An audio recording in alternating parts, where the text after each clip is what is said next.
Have you ever thought about how fragile is the line between serving and poisoning, between food and destroy? The case I'm going to tell today left me without sleep for nights. I discovered documents that had been hidden for almost 2 centuries in the Savannah Archives, Georgia. Yellowish papers that reveal a story that many tried to erase. A woman, an exceptional cook, who turned her talent into the kitchen into a weapon of resistance. Rachel de Savannah was not just another enslaved in the Thornwood plantation. She carried an ancestral knowledge about herbs and plants that few white masters understood. What happened that fall night of 1832 has forever changed the history of the region and inspired one of the greatest terrors among the Southern slave lords of the United States. It is not an easy to hear story, but it is necessary. If you enjoy this video and subscribe to the channel, I will continue to bring these stories that have been hidden for so long, revealing the strength and resistance of people who refuse to accept their imposed destination. Believe me, what happened in this plantation will change the way you see the story of American slavery. Thornwood Plantation still exists today. The ruins of the big house rise like a white skeleton against the blue sky of Georgia. The wind whispers between the broken columns, carrying echoes of time silenced by time.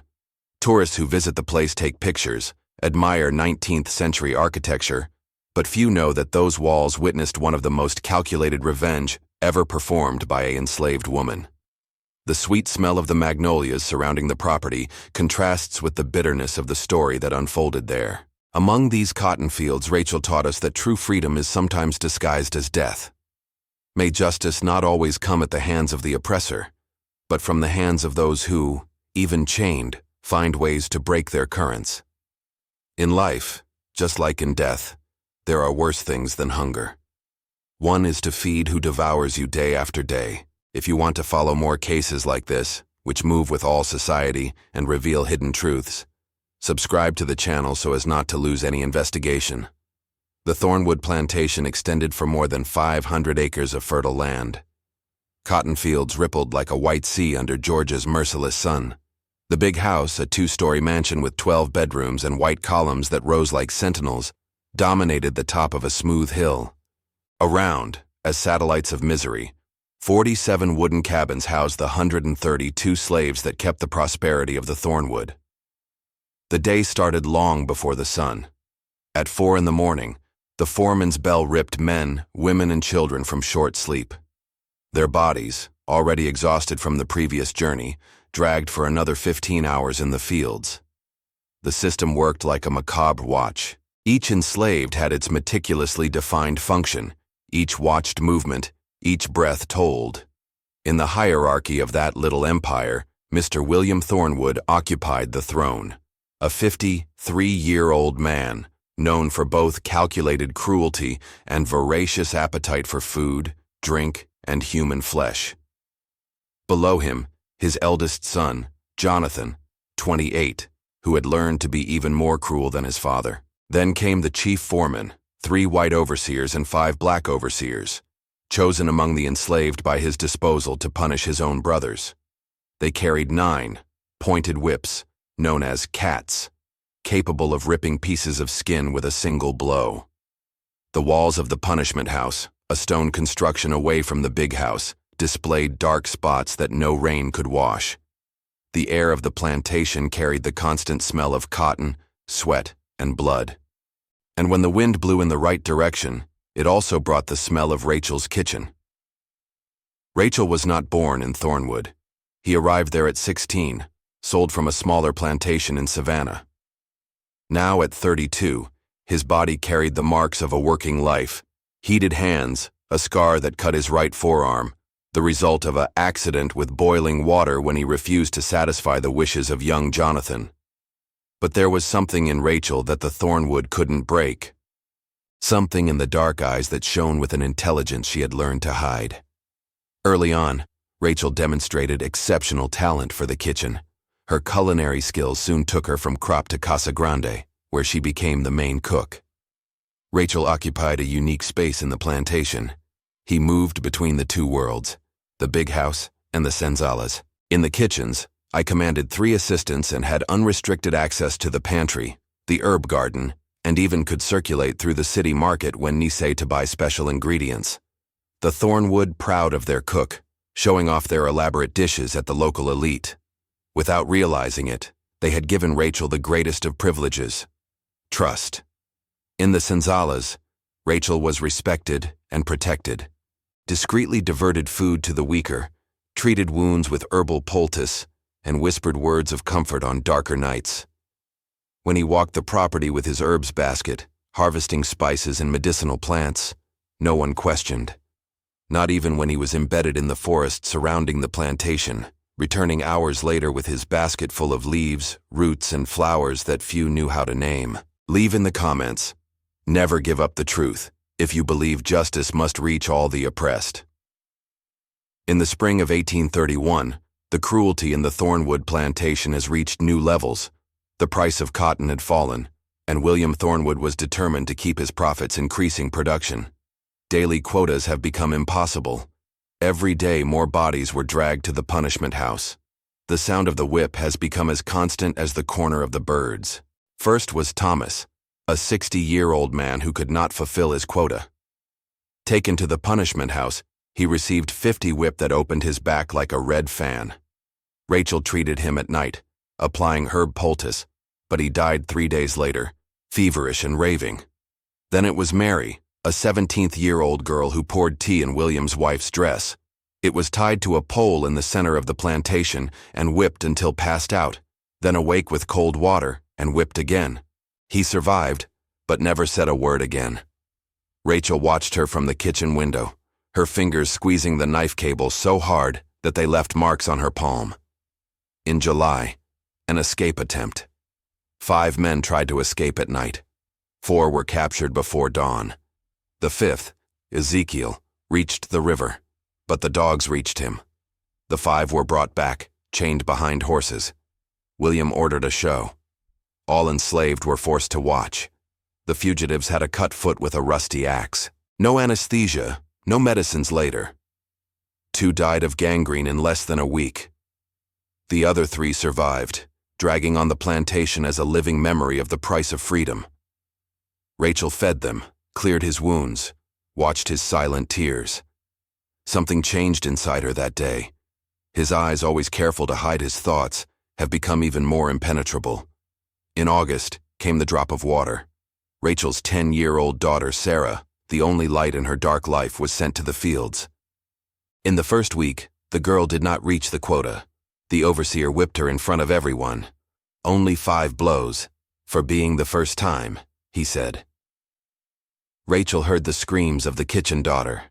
His knees gave way, but his hands continued to work, kneading the dough as if it were the fan's face.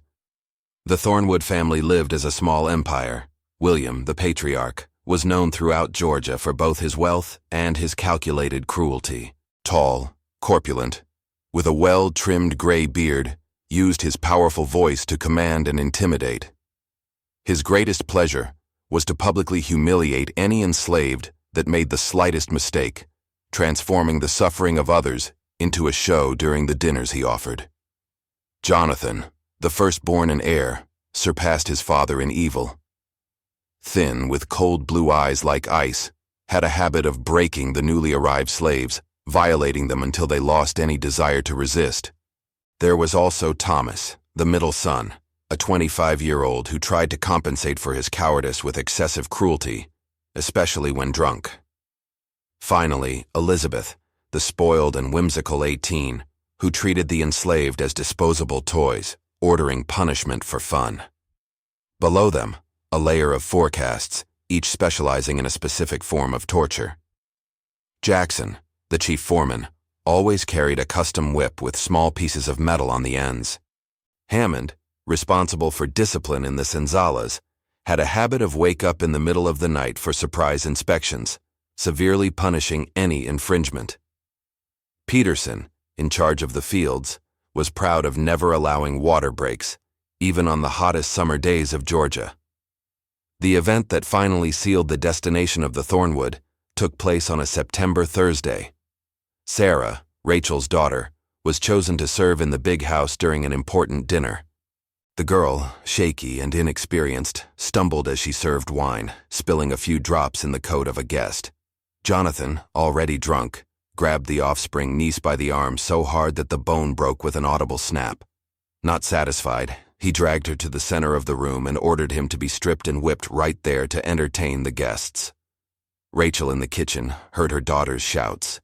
When he was finally able to see her, hours later, the girl was unrecognizable. His small body, once perfect, was now a deep-cut screen. Her eyes, once bright and curious, were empty. For 3 days and 3 nights, Rachel did not leave her daughter. He applied all the herbs he knew, sang all the songs he remembered, prayed to all the gods his grandmother had taught him. In the early hours of the 4th day, Sarah stopped breathing. The funeral was fast and without ceremony. The enslaved were not entitled to funerals. Rachel did not shed a single tear before others.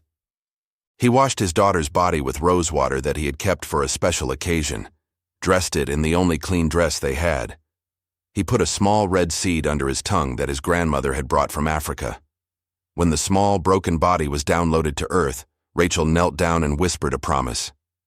"I will find you on the other side, and when I get there, I will have sent them all before me." That same night, Rachel entered the forest, not to reap ordinary herbs, but to seek those that your grandmother had taught you never to play, those that grew only in places where the sun never reached, those that required blood to be harvested. When he returned, hours later, his eyes were different, determined, focused, as if they could see beyond the present, beyond the pain, directly in the future they were about to create. There was a tradition in the Thornwood plantation. Every October, after the main harvest, William Thornwood offered a big feast to celebrate the profits of the year. He invited the owners of neighboring plantations, local politicians, judges, all those whose favor needed to cultivate. It was an obscene demonstration of wealth and power. Long tables were mounted in the great house gardens, under centenary oaks decorated with flashlights. The best wines were served, the best porcelain was used, and of course the best dishes were prepared by Rachel. The date for that year's banquet was already set.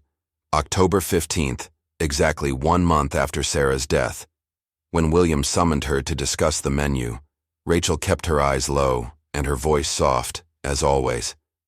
"Yes, Lord, it will be the best feast you have ever offered." William smiled, pleased with the submission of his cook. "Even better, Rachel. We'll have very important guests this year." He didn't notice the brief flash in her eyes. He did not realize that for the first time Rachel spoke the absolute truth. 3 weeks before the banquet, Rachel began preparations. He asked permission to visit the market in Savannah, claiming to need rare spices for the event. William, eager to impress his guests, not only granted permission, but arranged a wagon and escort. In the market, among traders and buyers, Rachel found who was looking for, an old herb seller called Mama Sula, known only among the enslaved. As they pretended to negotiate ordinary spices, Rachel whispered her true request. Mama Sula studied his face for a long moment before nodding. "You know the price," she said. Rachel handed her a small package, Sarah's hair strands, cut before the funeral, a powerful ingredient for work of justice. Back to the plantation, Rachel started the second phase.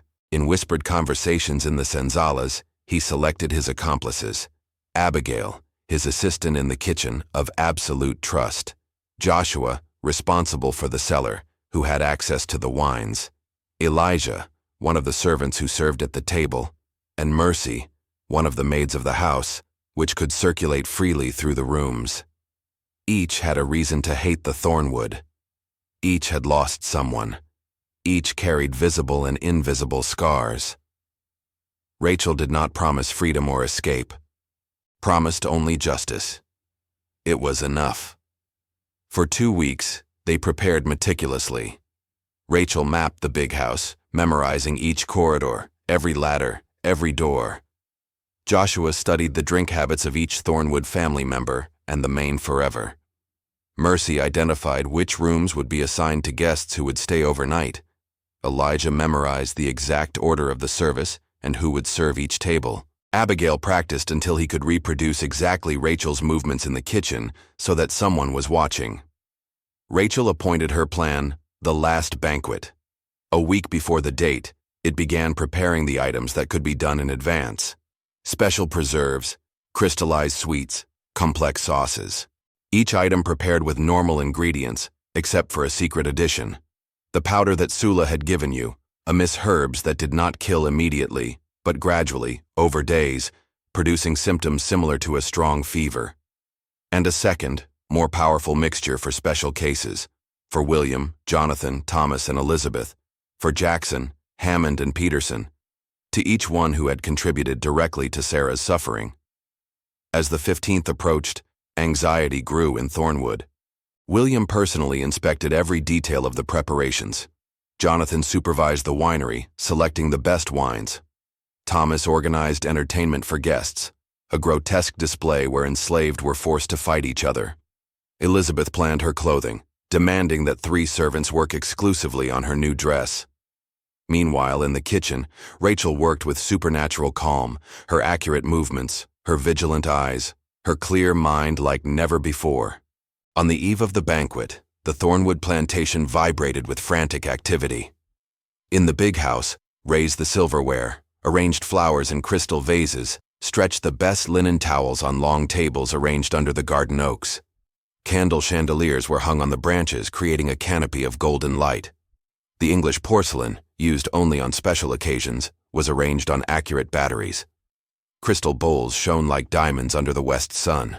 William Thornwood, dressed in his best suit, supervised everything in person, shouting orders, demanding perfection. His wife, Caroline, a pale, fragile woman who had long learned not to question her husband's cruelties, checked guest rooms. Jonathan and Thomas, already drunk, argued excitedly about which of the enslaved would offer single guests after dinner. In kitchens, a sectioning world was sealing. Ovens lit from dawn turned the room into a heat hell. 6 piglets baked slowly, perfuming the air. Breads were shaped and left to grow. Garden's vegetables were washed, cut, seasoned. At the center of this controlled chaos was Rachel, apparently calm, giving soft but firm orders. His assistants moved in perfect synchronization like rehearsed dancers. In a moment when everyone was busy, Rachel opened a small leather bag hidden under her apron. From the inside, he removed sachets of thin cloth, each containing a different powder. With quick and accurate movements, he added his special seasoning to specific dishes, muttering names as he did. For William, to Jonathan, to Thomas, to Elizabeth, for Jackson. The list continued until each tormentor had his personalized plate. In the senzalas, another type of preparation occurred. Elijah, Joshua, and Mercy passed their functions to whispers. Others who did not know of the plan but felt that something important was about to happen were curiously observed the unusual agitation. Some noticed that certain older slaves were getting small muggles as preparing for a trip. Others realized that the children were being gathered and instructed to stay together at night. In the air there was an electrical voltage, a silent expectation. When the sun began to put it, Rachel sent a sign. 3 beats in the copper pan. The sign that there was no return. The banquet would start in an hour. The plan was in motion. At 7 o'clock in the evening of October 15, 1832, the guests began to reach the Thornwood plantation. Elegant carriages climbed the long cypress road, bringing the elite of Georgia, Judge Harrison and his wife, Senator Campbell, 3 owners of neighboring plantations with their families, Colonel Whitmore, known for his brutality against slaves fugitives, the Reverend Phillips, who preached submission as divine virtue, and a dozen other pillars of Southern society. All were received in the garden lit by hundreds of candles, where silent servants offered champagne cups. The orchestra, made up of slaves who had rehearsed for weeks under the threat of whip, played cheerful songs. The guests admired the opulence, commented on the beauty of the scenario, congratulated William Thornwood for their prosperity. At 8 o'clock, the guests were taken to the tables. William gave a brief speech about the excellent results of the harvest, the superiority of the Southern system, and the divine generosity. While talking, Rachel and her team made the last preparations in the kitchen. "Remember," she whispered, Every plate for the right person. No mistakes. The dinner was served in 7 elaborate steps. First, a crab soup with cream and sherry, served in porcelain bowls. Then fresh oysters with white wine sauce. Then quails stuffed with foie gras. The main course was presented with great pomp, pig stick for 12 hours, served gyro, with apples in the mouth. Accompanied caramelized potatoes, asparagus with butter, fresh cornbread. Rachel personally supervised the service, making sure each special dish arrived to the right person. For William, the piglet had a private filling, prepared with the most powerful herbs. For Jonathan, quail sauce contained a powder that would cause unbearable pain before killing. For each tormentor, a personalized poison that would act in different times so as not to raise immediate suspicion. Throughout the service, Rachel remained composed. When William called her to receive the compliments of the impressed guests, she made a humble reverence, low eyes, the perfect image of grateful servitude. "It's an extraordinary cook," William boasted, "a true treasure of my property." Rachel thanked softly. "It's an honor to serve such a special final feast, sir." Only William noticed the strange choice of words, slightly frowning. But then the wine was served, the desserts presented, pecan pies, almond pudding, spice cakes, and the moment passed. The night advanced. The guests, satisfied and drunk, dispersed in small groups. Some were taken to the rooms prepared for them. Others remained in the garden, drinking and talking. William met with the other owners to discuss business. Jonathan and some young people disappeared toward the Senzalas, looking for more sordid fun. It was then that Rachel gave the second sign, a low, seemingly meaningless corner as she cleaned the kitchen. It was the signal for the final phase of the plane. At midnight, when most guests had already been collected, Rachel gathered her accomplices in the kitchen. "It's done," she said simply. "Now we need to prepare." Joshua locked the gates of the cellar and the pantry, hiding the keys. Mercy placed platters in the corridors leading to the rooms of the household slaves. Elijah strategically deleted some flashlights, darkening specific paths, and Abigail began preparing the provisions for the trip some would undertake before dawn. Rachel walked to the stables, where Daniel, a young enslaved who took care of the horses, waited as agreed. "Are the horses ready?" she asked. He nodded. "5, as you asked. The fastest." Rachel handed her a small package. "For your family, go to the north. Don't stop until you cross the Ohio River." Daniel took the package with trembling hands. It contained food, some coins stolen from Casa Grande over months, and a rudimentary map. "And you?" he asked. Rachel smiled for the first time in weeks. "I will be to see the end." Back in the kitchen, Rachel took the lamp and walked to Sarah's room, now empty. From the hiding place under the wooden floor, he removed his most precious treasure, a small bag containing land of his daughter's tomb. Kneeling on the dirt floor, Rachel poured the earth into a circle around him. He lit 4 small candles, positioning them in the 4 cardinal points. Then, from inside his dress, he withdrew the mama that Sula had given him, a small red bag containing birds, dried herbs, and a tooth, the last tooth of Sarah's milk, which had fallen weeks before his death. Rachel put the amulet on her heart and began to sing softly, in a tongue that her grandmother had taught him. A corner of passage transition, of opening paths. At Casa Grande, the first to feel the effects was Peterson, the Capataz dos Campos. He woke up sweating with terrible abdominal pain. He tried to call for help, but his throat was closed. He died before he was able to get out of bed, his contouring body in agony. Jackson was next, vomiting blood, his screams suffocated by the liquid that filled his lungs. One by one, during that long night, Sarah's tormentors found their end, some quickly and violently, some in a prolonged agony that reflected the suffering that had inflicted so many. William Thornwood was the last. He woke up at dawn, feeling strangely weak. He tried to get up, but his legs did not obey. He called for his wife, but she didn't answer. She was already dead by her side, although he didn't know. With immense effort, he dragged himself to the window and saw something that froze his blood. A column of smoke rising from the fields. The cotton plantations, their precious white empire, were on fire. And between the fire, moving as shadows, dozens of figures. They're enslaved, fleeing. Then he noticed another detail. No alarm bell sounded. No foreman shouted orders. A natural silence involved Thornwood. The bedroom door opened. William hoped to see a servant, perhaps Jonathan or Thomas.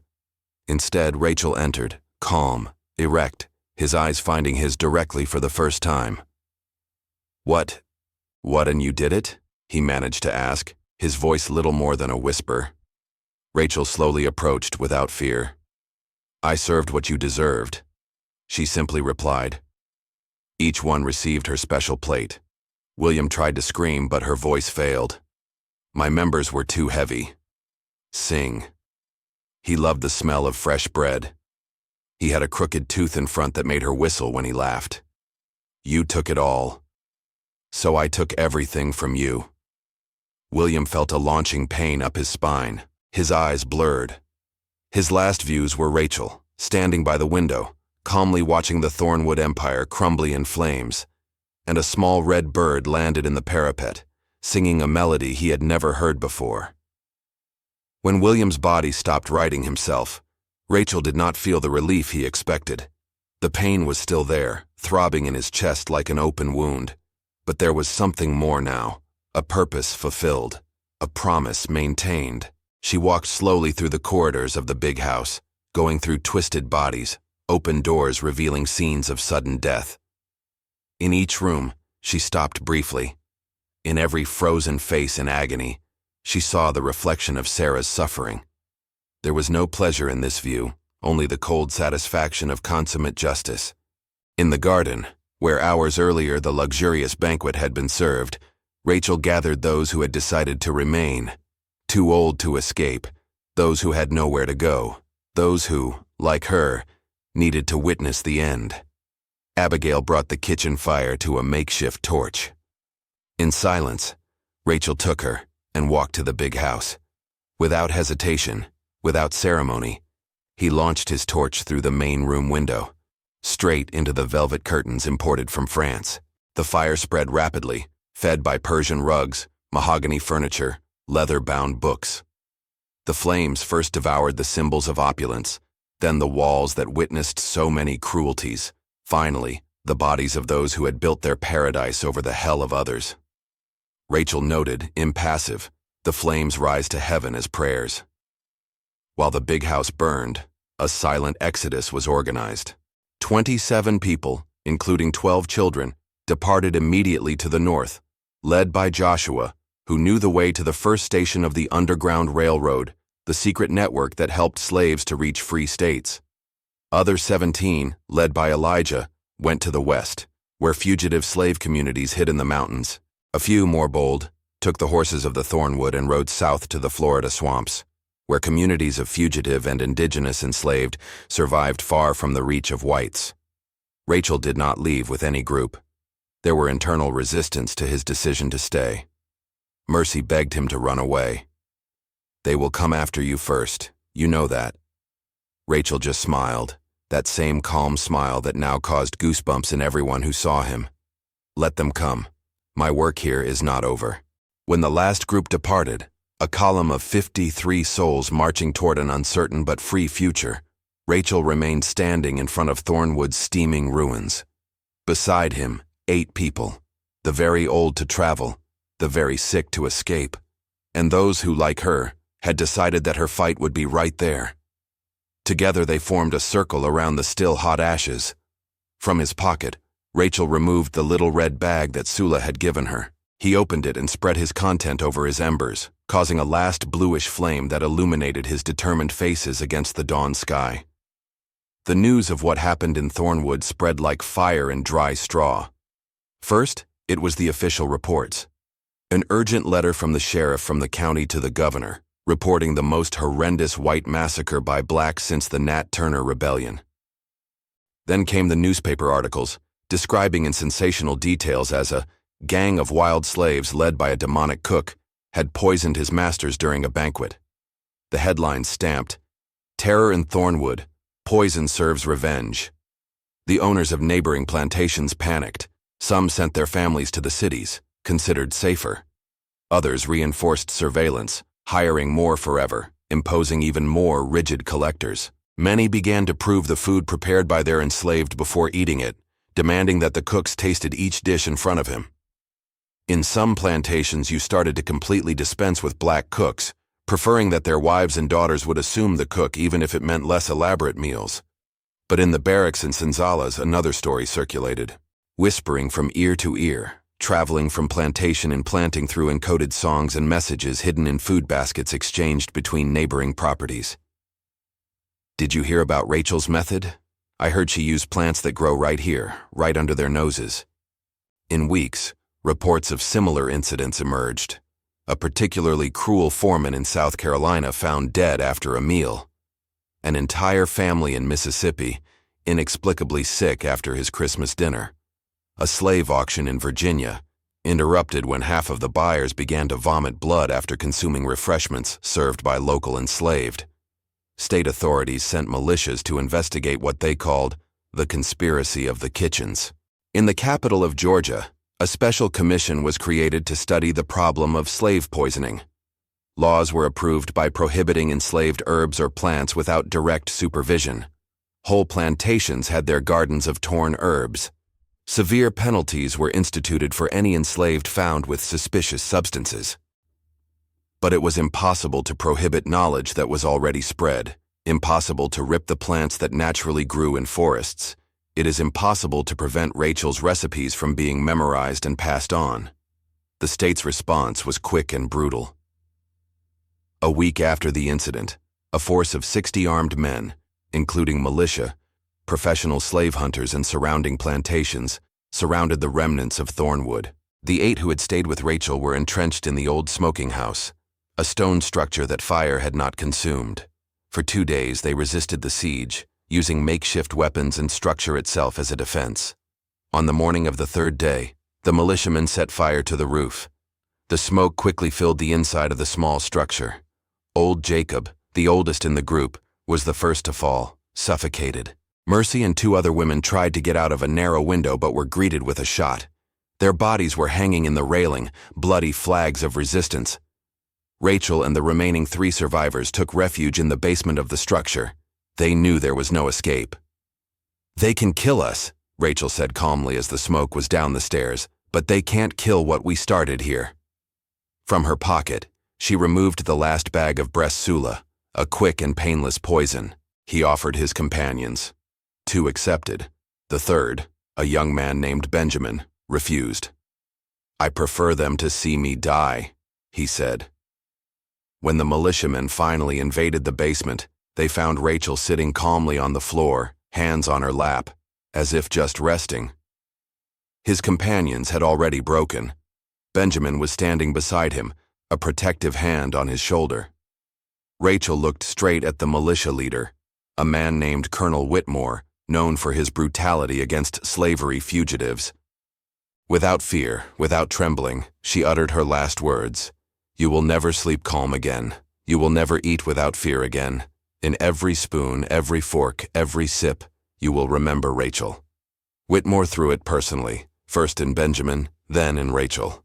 The bodies were dragged out and hanging from roadside trees as a warning. They remained there for 7 days, as the law allowed. On the 8th day, when the guards came to bury them in anonymous ditches, they found that the bodies had disappeared.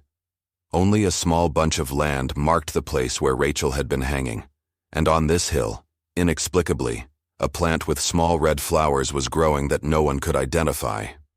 Rachel's story did not end with her death. On the contrary, it was then that his woman transformation to myth began. In Georgia's plantations, then on Caroline's, then throughout the South, stories about it circulated. Some said she had not really died, that the bullets crossed her body without leaving marks, which she turned into smoke and escaped into the forest. Others said their spirit visited kitchens at night, teaching secret recipes for enslaved who sought justice. Some enslaved mothers whispered Rachel's name 3 times before bed, asking for protection from her children. Objects associated with Rachel acquired mystical power. A wooden spoon that allegedly belonged to him was passed from hand to hand as a talisman. Small red bags, similar to the ones she had used, began to appear hidden in plantation kitchens all over the South. She were composed of codes that you could not decipher. One of them, particularly popular, seemed a simple lullaby, but contained precise instructions on which plants spoon and how to prepare them. Lady Rachel, sweet lady, teaches me how to make her tea. 3 green leaves of the old oak, red root that gives in the shadow.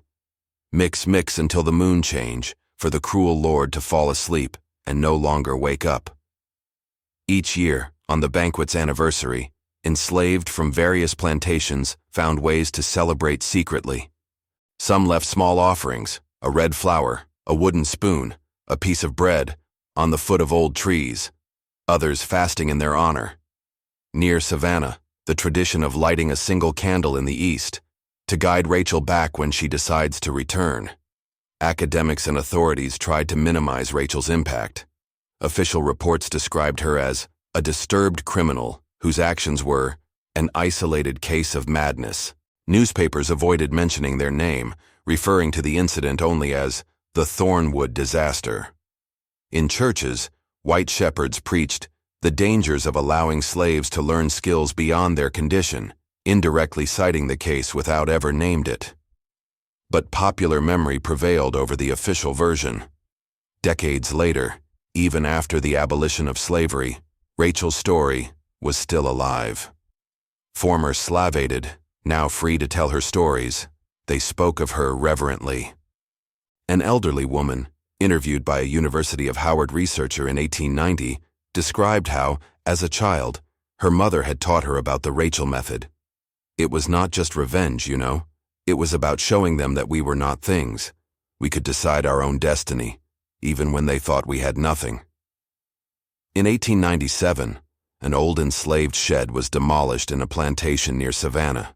Hidden between the floorboards, workers found a small package containing a wooden spoon carved with the initials RS, a faded red bag, and a piece of yellowish paper with a single sentence written, "Remember Rachel's method." The owner, disconcerted with the discovery, ordered everything to be burned immediately. The next day, he and his whole family left the property in a hurry, claiming to have heard voices at night, singing a song they could not understand, but caused them an inexplicable fear.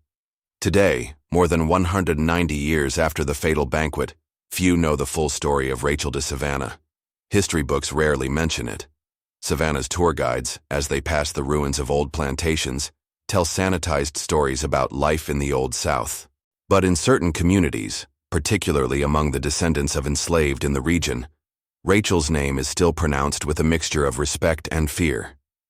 In small family meetings, grandparents still alert children, "Behave, or Rachel will come to visit you tonight." And there are those who swear that on certain October nights, when the wind blows from the east and the moon is exactly as it was that night of 1832, it is possible to see a lone figure walking among the ruins of Thornwood. A high, elegant woman with a small red bag hanging around her neck. They say that if you approach with respect and asking for sincerity, it can teach you the secret of your method. But make sure your cause is fair, for Rachel does not forgive those who use their knowledge for selfish purposes. In a small library in Atlanta, stored in a section of rare documents, there is a diary attributed to one of the guests who survived the Thornwood banquet. On the last page, with a trembling handwriting that suggests that it was written by elderly hands, there is a paragraph that perhaps better captures Rachel's true legacy. "I passed my life fearing the revolution that would come through the weapons. I never imagined that she would come by the plate. The slave who served our meal that night taught us a terrible truth, that the oppressed always find ways to resist, even when we think they have completely subdued them. Maybe this is the greatest horror of slavery, not what we do to them, but what they justifiably do to us. If you watched so far, it is because you care about these stories that marked our country forever. Leave a comment saying, 'I watched here,' so that I can meet you and know who really cares about the search for historical truth. Like this video if Rachel's story touched her heart. Share for Rachel's memory to never be forgotten."